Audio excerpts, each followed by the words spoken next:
দুনিয়া বাড়ানোর নেশা, আরো গাড়ি, আরো বাড়ি, আরো জায়গা, আরো জমি, আরো খাট, আরো পালং, আরো সোফা, আরো ফার্নিচার, আরো বাজার, আরো ব্যবসা, আরো দোকান, আরো কামাই, আরো চাই, আরো চাই, আরো চাই।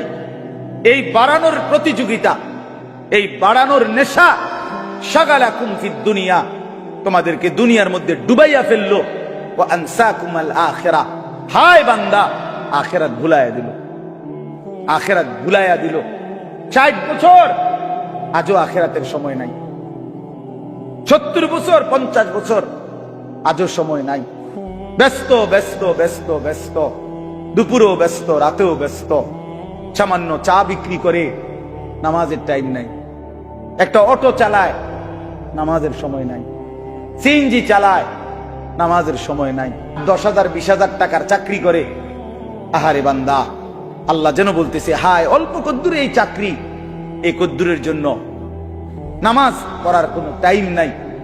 তাহলে আল্লাহ তাআলা বলেন এই দুনিয়া তোমাদেরকে ডুবাইয়া ফেললো, আখিরাত ভুলাইয়া দিল, আখিরাত ভুলাইয়া দিল দুনিয়া বাড়ানোর নেশায়। হাত্তা জুরতুমুল মাকাবির, শোনো এরই মধ্যে একদিন তুমি পৌঁছে গেলা কবরস্থানে। একদিন দেখবা পৃথিবীর সবই আছে, শুধু তুমি নাই, তুমি কবরস্থানে। ছেলেরা আমার, বন্ধুরা আমার, বাবারা আমার, ভেবে দেখেন, একটা সেকেন্ড ভাবেন, এই দেখতে দেখতে আমি যেদিন মরে যাব সেদিনও পৃথিবীতে সূর্য উঠবে, চাঁদ উঠবে, সূর্য ডুববে, চাঁদ ডুববে, পৃথিবীর দোকানপাটগুলো খুলবে, মানুষের ব্যস্ততম জিন্দিগি সবই হবে, শুধু আনিসুর রহমান স্তব্ধ পড়ে থাকবে। শুধু আনিসুর রহমানেরই হাত নড়বে না, পাও নড়বে না, চোখ নড়বে না, শুধু আমারই কোন স্পন্দন থাকবে না। আর বাকি পৃথিবী ঠিকই চলমান। স্বার্থপর এই দুনিয়া আমার জন্য 1 ঘন্টাও থামবে না। পাষাণ এই দুনিয়া বন্ধু আমার 1 সেকেন্ডও থামবে না। সামনের সিএনজি অ্যাক্সিডেন্ট করে 3টা যাত্রী হয়তো মরে গেছে, লাশ রাস্তায় পড়ে আছে, রাস্তায় জ্যাম বাইজা গেছে, পিছনের একটা গাড়িও থামতে রাজি না, সাইড করে দাও চলে যাই, আমাদের হাতে সময় নেই। ওরে ভাই মরে গেছে তো, আরে মরে যাক বেটা, পুলিশ কই বেটা, রাস্তা ক্লিয়ার করতে কবে বেটা। এরই নাম দুনিয়া, ঠিক না? এরই নাম দুনিয়া ভাইয়া। স্বার্থপর স্বার্থপর স্বার্থপর স্বার্থপর। আপনারে যেদিন দুপুর বেলা আসরের নামাজের পরে আপনার ছেলে মেয়ে বউ বাচ্চা সারাদিন কাঁদছে, ওরা আসরের পরে আপনার জানাজা পড়ছে, দাফন করছে, এই মানুষগুলো যেগুলো কাঁদছে, এই দেখবেন রাত 9টা বাজে, ওই দিন ওরাও ভাত খাইতে আসে। কি পাশের ঘর থেকে ভাত আইনা দিছে, ফার্মের মুরগা, তেলাপিয়া মাছ, মসুরির ডাল, সাদা ভাত, সবাই বসাইয়া খাওয়াইতেছে। সবাই আরো 4টা কইতেছে আরো 2 ভাত লও, আরো 2 টুকরা গোস্ত লও, যেই কান্দাটা কানছো তুমি, এত কান্দে তো শরীর দুর্বল হয়ে যাবো, এবারটা মরছে, মরিয়া গেছে। এরই নাম দুনিয়া। আমি তো কত সময় বলছি, কোন ব্যক্তি, যে ব্যক্তি ঘর সাজাইছে, ফার্নিচার সাজাইছে, পুরা ঘরে আসবাবপত্র দিয়া সাজাইয়া গেছে, খাট পালং সোফা ফার্নিচার ফ্রিজ এসি আলমারি চায়ের কাপ লবণের বাটি কাচের প্লেট, আল্লাহর কসম ভাই 20 বছর পরে যদি কবর থেকে উঠা আইসা এই লোকটা নিজের ঘরে আইসা দেখে, দেখবে তার সাজানো ফার্নিচার কিচ্ছু নাই, কিচ্ছু নাই। যদি জিজ্ঞাসা করে ছেলে নাতিকে, এই বাপ আমার বানানো সেই মালগুলো সামানাগুলো ফার্নিচার গুলো কই, ছেলে বা নাতি বলবে দাদা অথবা বাবা এগুলো পুরান হয়ে গেছে, এই মডেল আর এখন চলে না, এই জন্য এগুলো ফেলে দিছি 5-7 বছর আগে, আমনে আইবেন জানলে তো রাখতে দিলাম। কি মিথ্যা বললাম? এর নাম দুনিয়া।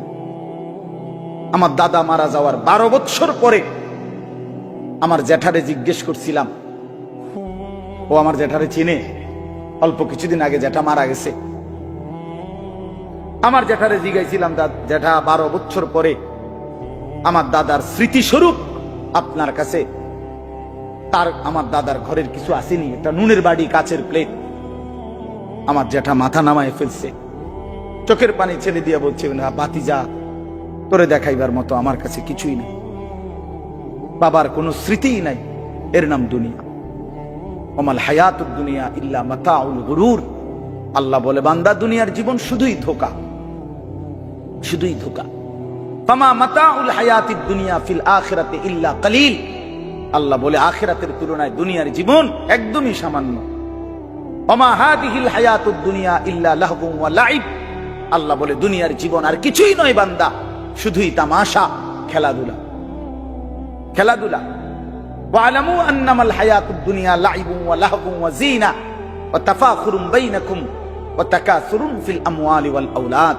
আল্লাহ বলে, দুনিয়ার জীবন শুনো, খেলাধুলা, তামাশা, কিছুক্ষণের সাজগোজ, এই Fair and Lovely, face wash, powder, snow, কিছুক্ষণের গর্ব অহংকার বড়াই, কিছুক্ষণ সম্পদ আর সন্তানের হিসাব। আল্লাহ বলেন, এই করতে করতে ফুরায় গেল হায়াত। তো মনে রেখো, ওয়াফিল আখিরাতে আযাবুন শাদীদ। আখিরাতে অপেক্ষা করছে অত্যন্ত ভয়ানক আযাব, আযাব। এই জন্য আল্লাহ তাআলা বলেন, আলহাকুমুত তাকাসুর, বাড়ানোর নেশা দুনিয়া তোমাদেরকে আখিরাত ভুলাইয়া দিল। ছেলেরা, তোমরা ভুলে গেলা নামাজ। একটা মোবাইল পাই, কয় টাকা মোবাইল বাপ? একটা ছেলে বলো বাপ, 18,000 টাকার কাছে হেরে গেলা। একটা মোবাইল 20,000 টাকা, মাত্র 20,000 টাকার কাছে একজন মুসলমানের সন্তান তোমার ঈমান, তোমার ইসলাম, তোমার আখিরাত সব সব ফেলে দিলা। 20,000 টাকার কাছে হেরে গেলা। মোমেন তো গোটা পৃথিবীর বিনিময়ে হাঁটতে জানে না। কথা তো ছিল এই, উচিত তো ছিল এই, যে গোটা পৃথিবীর মোকাবেলায় ইমানদারের ঈমান এক চুলো নড়বে না। এই না, এই না বলেন না? কোরআন শরীফে আছে, মাত্র 1 মিনিট আগে ঈমানদার হইছে ওই যে মুসা নবীর আমলের জাদুকররা যখন জাদুর খেলা দেখাইল, তখন মুসা আলাইহিস সালামের হাতের লাঠির যে সাপ, এটা তাদের সবগুলো রশিদ সাপ কি করে ফেলছে, গিলা ফেলছে না? এটা জানেননি আপনারা? তো পরে কি হয়েছে? জাদুকররা কি করছে বলেন না? 70,000 জাদুকর তৎক্ষণাৎ সেজদা দিয়া কালেমা পড়ে মুসলমান হয়ে গেছে। আমান্না বিরব্বিল আলামিন, রব্বুল আলামিনের উপরে ঈমান আনছে। এই মাত্র মুসলমান ঈমানদার হইছে, এই মাত্র।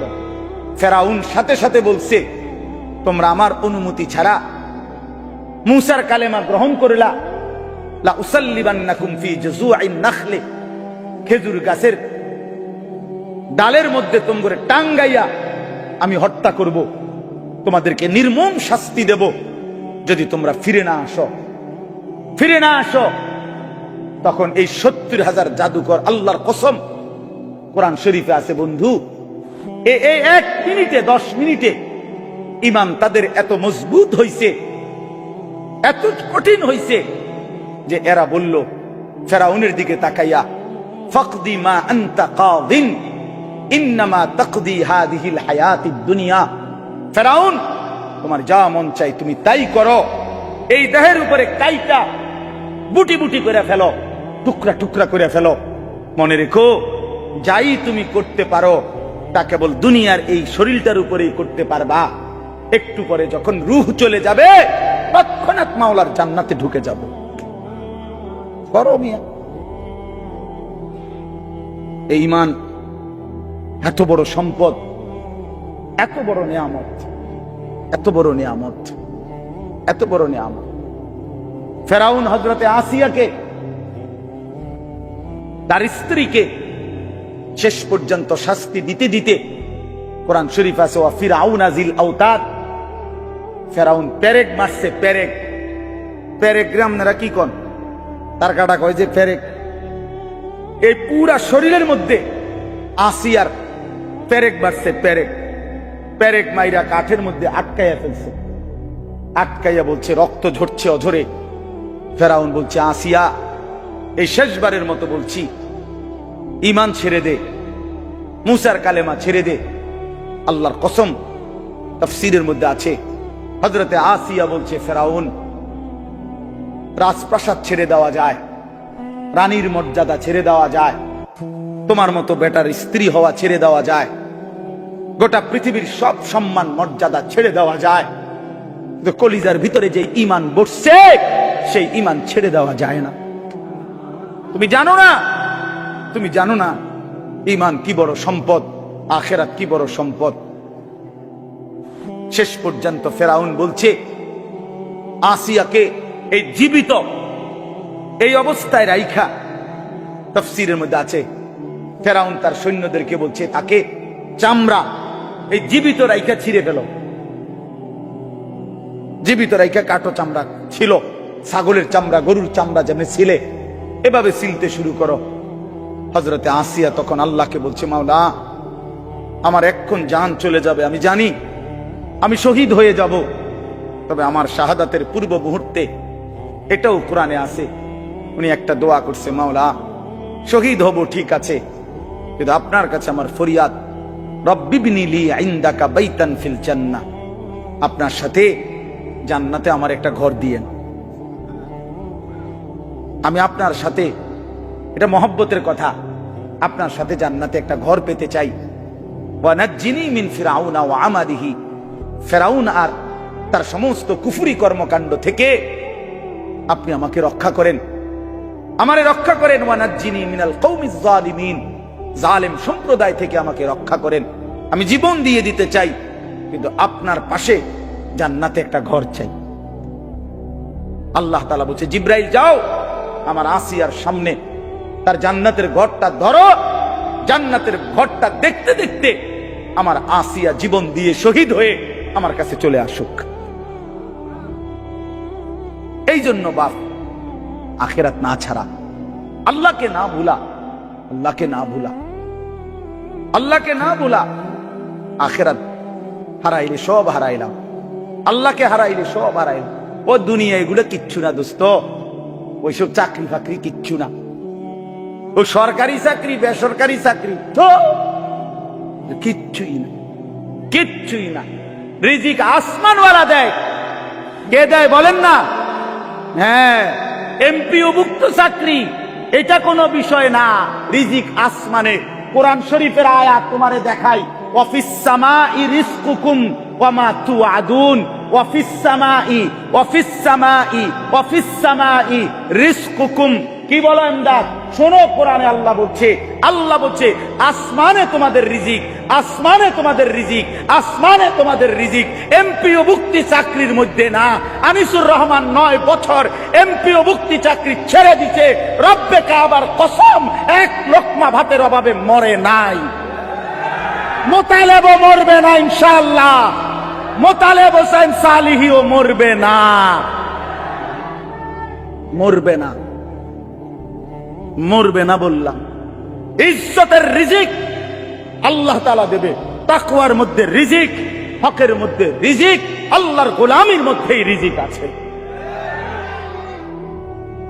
কোনো সমস্যা নাই। আসমানওয়ালা রাজি তো সব রাজি। जो तू मेरा तो सब मेरा, फलक मेरा जमी मेरी। যখন আল্লাহ আমার, সব আমার, আসমানও আমার, জমিনও আমার। अगर एक तू नहीं मेरा तो कोई शई नहीं मेरी। যদি আল্লাহ আমার না হয় তো আমার কিচ্ছু নেই। সব হারিয়ে কাকে পেতে চাই বলেন না? সবাই বলেন আল্লাহকে, আল্লাহকে, আল্লাহকে, আল্লাহকে, আল্লাহকে। যুবক ফিরে আসো ভাইয়া, যুবক নষ্ট হইও না, চরিত্রহীন হইও না।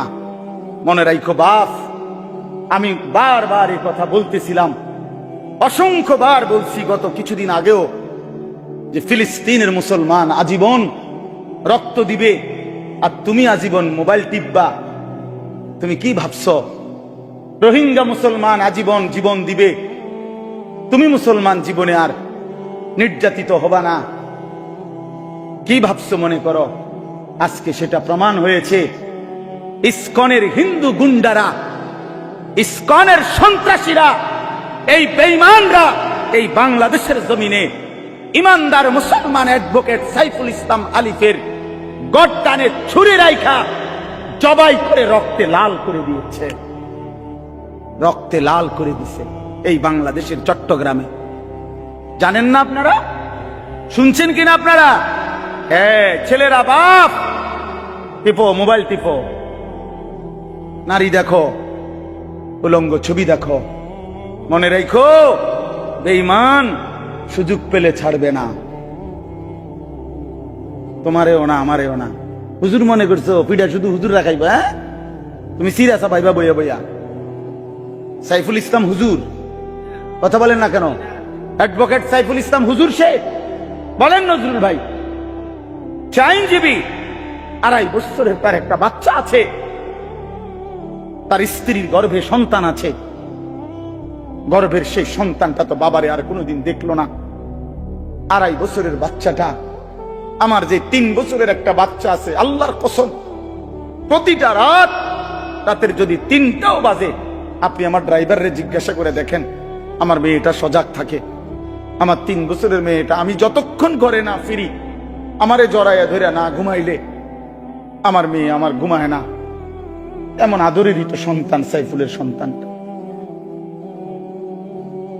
সে তার বাবা ডাকবে কাকে? বলো ভাইয়া, আমরা 92% মুসলমান বাংলাদেশে, আমরা অল্প কয়েকজন। এত বিপুল সংখ্যক মুসলমান যে দেশে, সে দেশে একজন জলজ্জন্ত মুসলমানকে দিনে দুপুরে জবাই করে ফেলছে। এটা ভাবা যায়? কল্পনা করা যায়? তুমি মনে করছো আজীবন ফিলিস্তিনে মায়ের হবে, তুমি মনে করছো আজীবন রোহিঙ্গায়, আর তোমার আমার জীবন শুধু সুখেই কাটবে না। আমি অনুরোধ করলাম হাত জোর করে, আর যদি কোনোদিন বলতে না পারি তো আজই বললাম, জিন্দিগির বোঝাপড়া করেই ফেলছি, কিচ্ছু হবে না, অসুবিধা হবে না। আমার মতো 2-4 জনের রক্ত ঝরে গেলে, শহীদের খুন ঝরলে কিচ্ছু হবে না, কিছুই হবে না। কিন্তু আল্লাহ তাআলা ইমানদারের তাজা খুন ঝরলে পৃথিবীর কিচ্ছু হবে না। কিন্তু ইনশাআল্লাহ আমাদের রক্তের উপরে, আমাদের শাহাদাতের উপরে, আমাদের ঈমানের উপরে, আমাদের তাকওয়ার উপরে এই বাংলাদেশে কালেমার পতাকা উড়বে ইনশাআল্লাহ। ইসকনের কবর হবেই হবে ইনশাআল্লাহ, ইসকনের কবর হবেই হবে। তোমরা জানো না ভাইয়া, কত জঘন্য গুন্ডা, কত জঘন্য গুন্ডা এরা, কত জঘন্য সন্ত্রাসী এরা, কতটা উগ্র। বাপ চাচারা তো জানেই না, পুরাটা দেশকে খাবলে খাওয়ার জন্য মানচিত্রের উপরে হিন্দুদের গেরুয়া মানচিত্র আমাদের লাল সবুজের পতাকার উপরে তুলে দিছে। অর্থ হলো এই পতাকা মানি না, ওই পতাকা তাদের মেন। কি খামখেয়ালি মনে করেন? খামখেয়ালি মনে করো ভাইয়া, তোমার বাপ বিদেশ, তোমার অভাব নাই, তোমাকে ভাই বিল্ডিং, হ্যাঁ, তোমার বাফার কামাই, অতএব আর টেনশন নাই। অনেক ছেলে পেলে তোমরা মনে করছো এটা, তোমরা একটা তামসা মনে করছো জীবনটা, তোমরা মনে করছো রং তামাশার ফুর্তির এই জীবনই শেষ। না ভাইয়া, তুমি বাঁচলে তুমি বিবাহ করবা, আল্লাহ বাঁচাইলে তোমার স্ত্রী হবে, আল্লাহ দিলে তোমারও তো সন্তান হবে। তোমার সেই সন্তান যদি ঈমান নিয়ে বাঁচতে না পারে, কথা বলেন না কেন? আগামী জেনারেশন যদি ঈমান নিয়ে বাঁচতে না পারে, বাপ কি হবে তখন? আমাদের কি হবে? আমি কি চাই না আমার 3 বছরের বাচ্চাটা ঈমান নিয়ে বাঁচুক? কথা বলেন না কেন?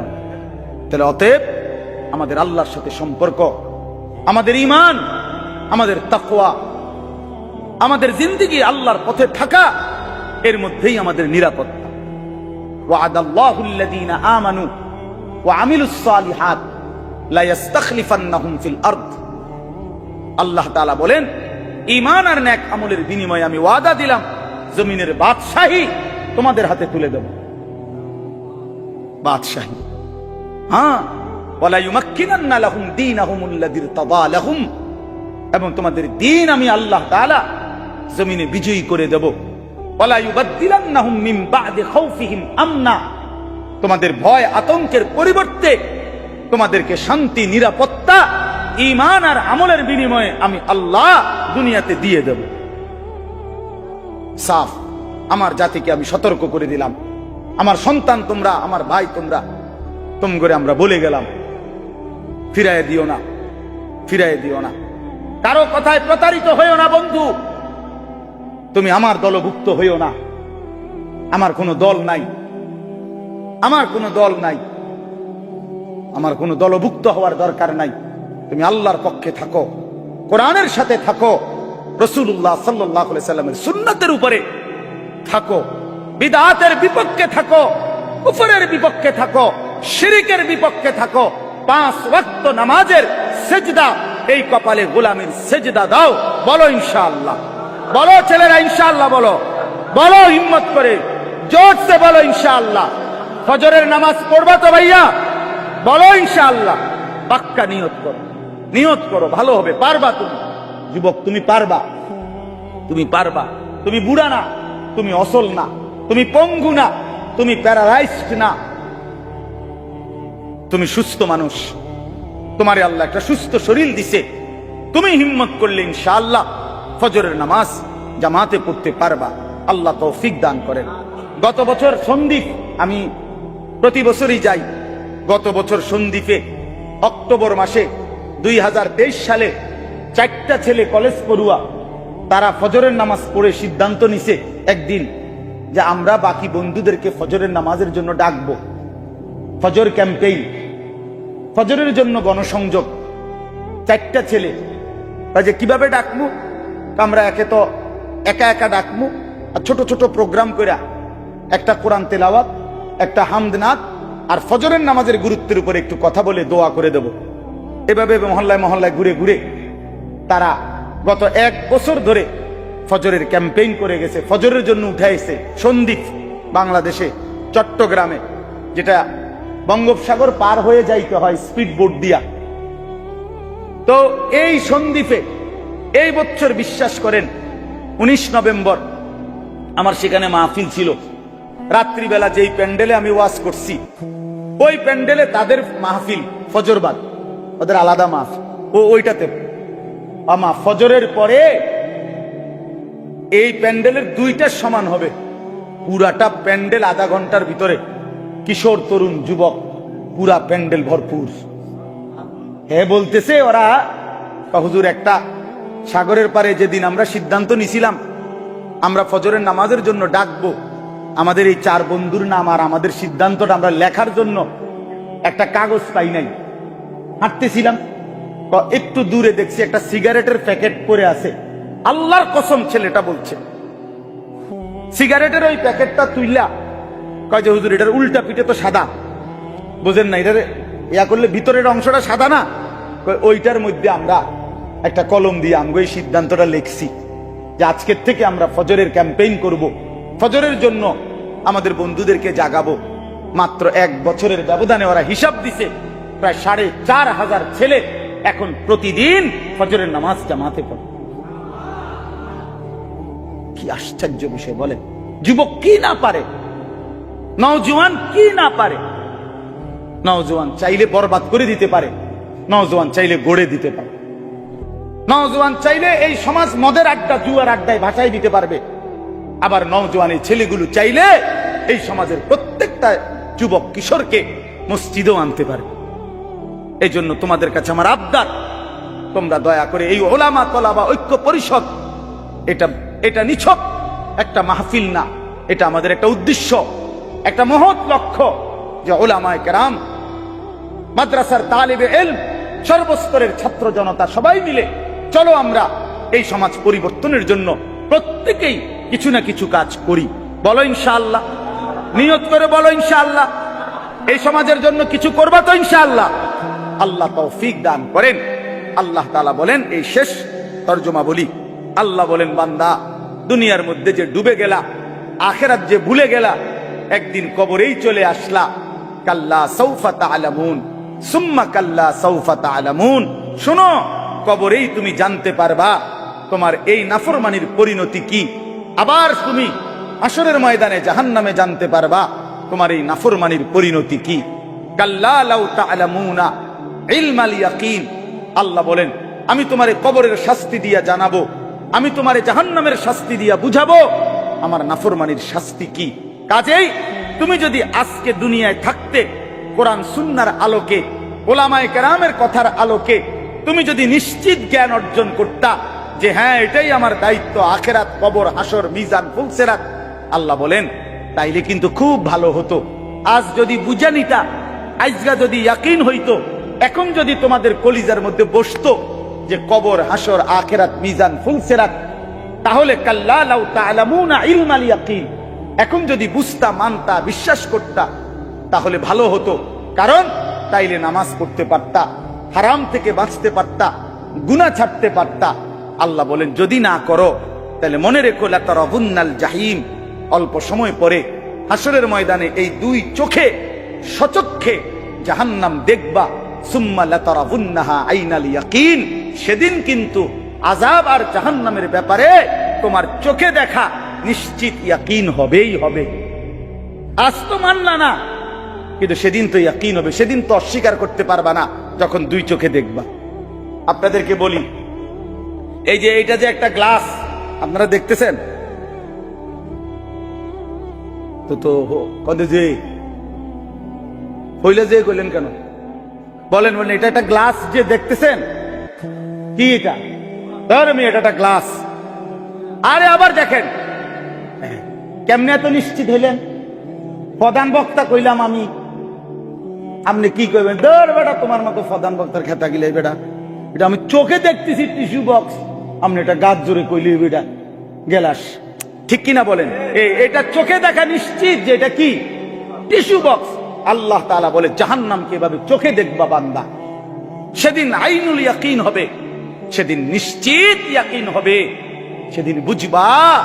কিন্তু ইয়াউমা ইদিন ইয়াতাযাক্কারুল ইনসান ওয়া আন্না লাহুদ যিকরা, আল্লাহ বলে জাহান্নামকে দেখে বান্দা দুনিয়ার সব কথা মনে পড়বে, কিন্তু আহা বান্দা বলো না সেদিন মনে পড়ে কি লাভ, কি লাভ? সর্বশেষ কথা হলো সুম্মা লাতুস, ভাইয়া কথা বলো, কে কথা? ওরে বাপ কথা বইলো না, শেষ তো। সুম্মা লাতুসআলুন্না ইয়াউমা ইদিন আনিন নাঈম, আল্লাহ তাআলা এই শেষ কথাটা শুনেন। আল্লাহ তাআলা বলেন অতএব বান্দা শুনলা তো যে কবরে তোমাকে আসতেই হবে, আমি তোমারে কবরেও বুঝামু, আমি তোমারে হাসরের ময়দানেও বুঝাবো, এবং তুমি দেখবা সচক্ষে জাহান্নাম, তখন তুমি নিশ্চিত হবা হায় কি করলাম। আল্লাহ বলেন অতঃপর আমি আল্লাহ হাসরের ময়দানে এনে তোমারে আমি আমার হায়াতে, তোমার হায়াতে এক বিন্দু বিসর্গ যত নিয়ামত দিছি, প্রতিটি নিয়ামতের ব্যাপারে একটা একটা করে আমি আল্লাহ তোমাকে জিজ্ঞেস করি, আমার প্রশ্নের উত্তর দিতে হবে। এই আসমান, জমিন, চন্দ্র, সূর্য, এই আলো, বাতাস, রোদ, বৃষ্টি, এই শরীর, স্বাস্থ্য, জীবন, যৌবন, এই হাসি, কান্না, আনন্দ, বেদনা, রোদ, বৃষ্টি, স্ত্রী, সন্তান, চোখ, নাক, কান, হাত, পাও, দেহ, নিঃশ্বাস, আল্লাহর কসম ভাইয়া, বাবাদেরকেও বলি, আপনাকেও বলি, তোমাকেও বলি, আমারেও বলি, নিশ্চিত আমাদেরকে আল্লাহ তাআলা বলতেছেন আমি জিজ্ঞেস করব আমার প্রতিটি নিয়ামতের শুকর আদায় করছো নাকি নাফরমানি করেছো। আলাম নুসিহ জিসমা, হাদিসে আছে নবীজি বলছেন আল্লাহ জিজ্ঞেস করবে বান্দা আমি কি তোমার মোট এতদিন তোমার শরীরটা আমি সুস্থ রাখি নাই? আমার সেই সুস্থতার শরীরের কি কদর করেছো? গত এক সপ্তাহ আগে আমার এই কোমরের হাড্ডিটার মধ্যে 2 দিন ব্যথা ছিল, এই হাড্ডির এই পাশে, বৃহস্পতিবার এবং শুক্রবার। বিশ্বাস করেন আমি রাত্র সকালে এই পরিমাণ ব্যথাতে ছটফট করছি, একটা মিনিটের জন্য ঘুমাইতে পারছি না। আমি বুঝছি হায় মাওলা, একটু হাড্ডির এই সামান্য একটু ব্যথায় আমার 2 রাতের 2 দিনের ঘুম হারাম হয়ে গেছে। আমি যদি 30 বছর অসুস্থ থাকতাম,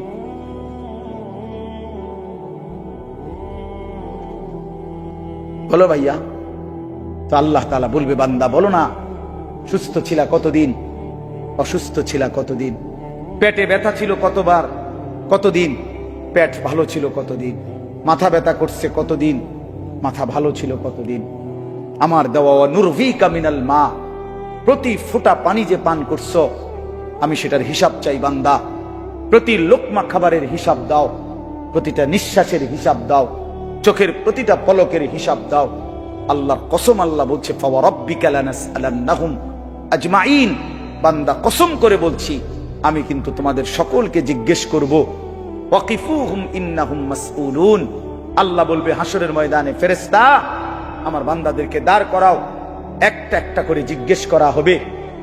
ইন্নাস সামআ ওয়াল বাসারা ওয়াল ফুআদা কুল্লু উলাইকা কানা আনহু মাসউলা, আল্লাহ বলে কান, চোখ, অন্তর পর্যন্ত আমি আল্লাহর প্রশ্নের জবাব দিবে, আমি জিজ্ঞেস করব। অতএব শেষ কথা এটা ভাইয়া, এই দিবানিশি একই কথা, একই চিৎকার, একই চেঁচামেচি, একই কথা ভাইয়া। জিন্দেগি সুন্দর করো, নিজের ঈমান আমল টিকিয়ে রাখা এতটা কঠিন হবে, ফিতনা এত ধারাবাহিক আসবে যে নবীজি সাল্লাল্লাহু আলাইহি সাল্লাম বুঝাইছেন। মনে করেন এই যে তসবির দানা, 100টা দানা এখানে, এইখানে যদি ছুরি দিয়ে এখন কাইটা দেয়, 100 দানা মাটিতে পড়তে কতক্ষণ লাগবে? সামান্য 1 মিনিটও লাগবে না। অনবরত একটার উপর একটা দানাগুলো পড়বে কিনা, এইটা নবীজি বুঝাইছেন। কার নিজামিন কুতিয়া সিলকুহু, যেমন মালা, মনে করেন তসবির ছড়া, তার রশি যেমন কেটে দিলে সবগুলো দানা একসাথে পড়ে, একটার উপরে একটা, তোমাদের উপরে মুসিবত ফিতনা এভাবে একটার পর একটা পড়বে।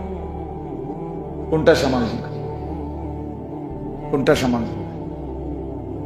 এরকমটা হাদিসের মধ্যে আছে, রাসূলুল্লাহ সাল্লাল্লাহু আলাইহি সাল্লাম একদিন মদিনার একটু উঁচু জায়গায় উঠে, এটা টিলার মতো একটু উঁচু জায়গায় উঠে মদিনার সব ঘরবাড়ির দিকে তাকাইছেন।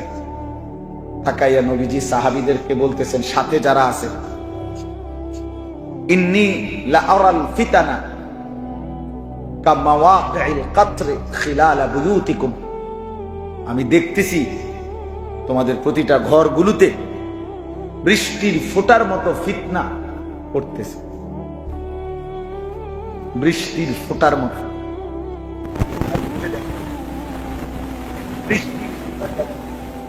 এক ফোঁটা পড়ার 1 মিনিট পরে আরেক ফোঁটা পড়ে, বুঝেননি ফোঁটা কেমনে পড়ে? অনবরত কিনা, ধারাবাহিক, অনবরত। এইভাবে নবীজি বলছেন ফিতনা অনবরত আসবে, বৃষ্টি তার মতো।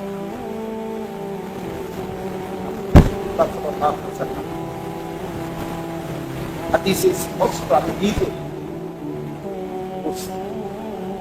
সাল্লাল্লাহু আলাইহি সাল্লাম বলছেন, দাজ্জাল যখন বের হবে, বিভিন্নখানে মানুষের প্রতি ব্যাপক কানাঘুষা চলবে, কিছু কিছু ভুয়া খবর আসবে, অমুকখানে দাজ্জালকে দেখা গেছে, অমুকখানে। রাসূলুল্লাহ সাল্লাল্লাহু আলাইহি সাল্লাম বলছে, উম্মত সাবধান করলাম, এমন কোন সংবাদ শুই না দাজ্জালকে একটু দেখার জন্য বলে আমি দেখতে আইলাম। রাসূলুল্লাহ সাল্লাল্লাহু আলাইহি সাল্লাম বলছে, সাবধান, দেখবার জন্য উকি দিয়া, এক নজর দেখার জন্য তুমি যাইও না, গেলে তুমিও ফিতনায় আক্রান্ত হয়ে ঈমান হারায় ফেলবে, ঈমান হারায় ফেলবে। আমরা অনেক সময় আওয়াজ উঠলে দৌড় মারি, কি হইছে? এমন না, যাও, দাজ্জাল আসছে, দাজ্জাল আসছে, এ কথা শুনে দৌড় দিও না। রাসূলুল্লাহ সাল্লাল্লাহু আলাইহি ওয়াসাল্লাম বলছেন। এই জন্য বাপ, শুরুর কথা হলো এটাই, দিন যত বাড়তেছে, জিন্দেগি যত সামনে যাচ্ছে, তো মুসিবত, পেরেশানি, অস্থিরতা বাড়তেছে। রাসূলুল্লাহ সাল্লাল্লাহু আলাইহি ওয়াসাল্লাম বলছেন, একটা সময় এমন আসবে যখন ঈমান সংরক্ষণ করা এতটা কঠিন হবে যে কাল কাবিদে আলাল জাম, হাতের মধ্যে, তালুর মধ্যে জ্বলন্ত কয়লা নেওয়া যতটা কঠিন হবে, হাতের মধ্যে যদি জ্বলন্ত কয়লা হাতের তালুতে রাখা যেমন কঠিন, নিজের ঈমান হেফাজত করা এতটা কঠিন। এরকম সময় হবে। নবী সাল্লাল্লাহু আলাইহি ওয়াসাল্লাম বলেন, বাদিরু বিল আ'মালি ফিতানান কাকিতাইল লাইলিল মুজলিম।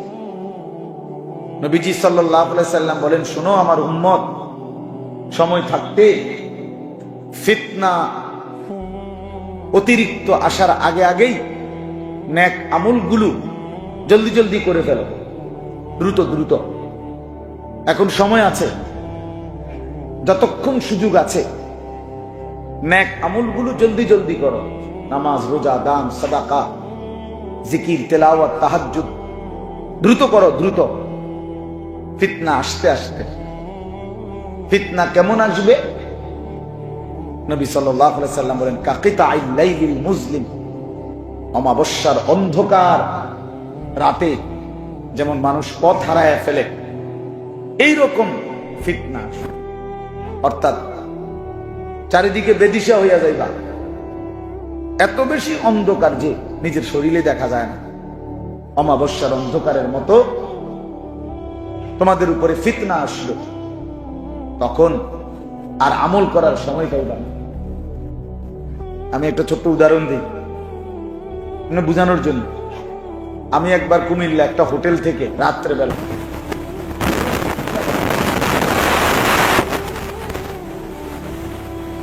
তিন পিস দামি কেক কিনছিলাম, গোল গোল পেঁচানো, খুব স্বাদের। তো রাত্রে 2:30-3টা বাজে কুমিল্লা, তখন আমরা বাসায় রাত্রে সকাল 10টা 10:30টার দিকে আমার দিদি এবং আমার 2টা বাচ্চা তখন বললাম যে তোমরা এগুলা খাও, আমি জুমার নামাজ পড়ে আসতেছি। তখন আমার আব্বার মসজিদে আমি জুমা পড়তাম ঠাকুর পাড়ায়। আমি নামাজ পড়ে আসতেছি, আমি রাখতো আমি পরে খাবো, তোমরা এখন খাইয়া পড়ো, আমার সময় নেই। তো ওরা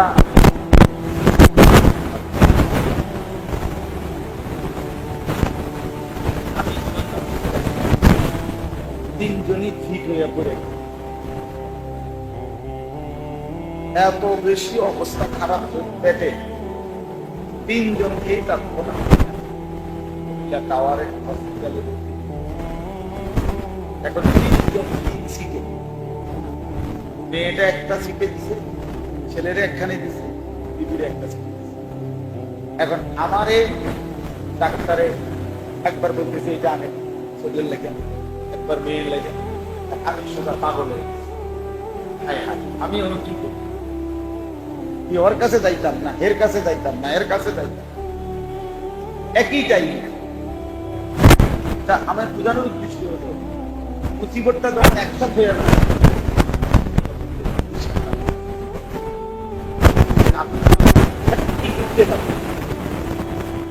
এই জন্য একটা সময় এমন আছে, একটা ফ্যামিলি সকলে এলোমেলো,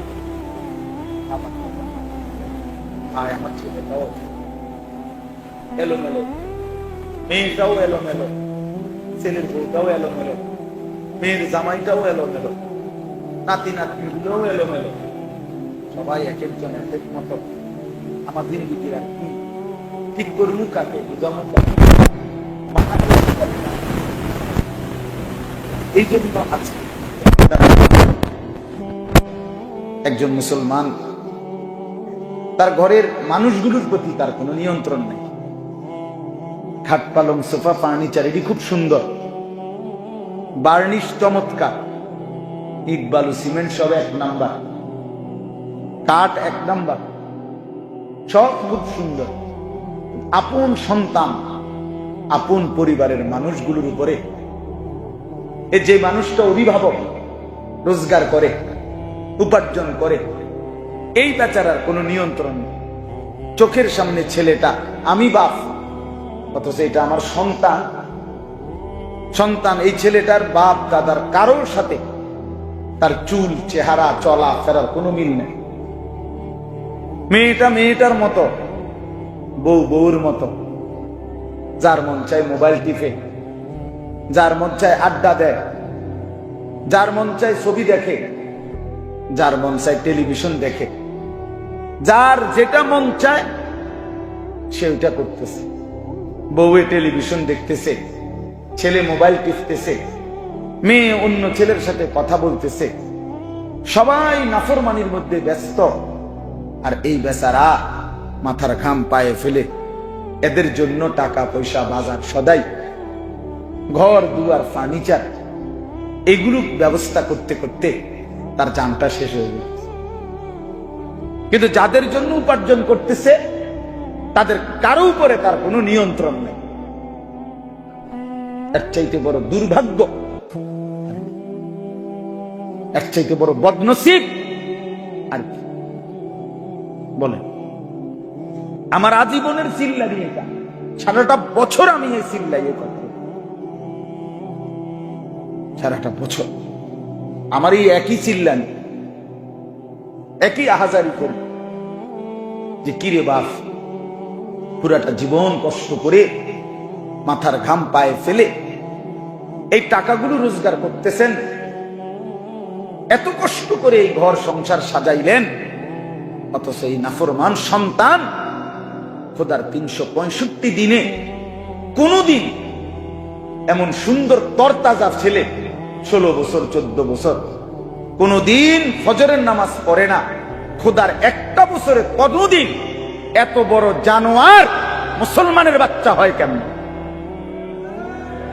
এত বড় জানোয়ার মুসলমানের বাচ্চা হয় কেমনে? মুসলমানের বাচ্চা হয় কেমনে বলেন? তুমি বাবার জীবনের সার্থকতাটা কি? এই মার জিন্দেগির সার্থকতাটা কি বলেন? বুঝাইয়া বলেন, একজন জবাব।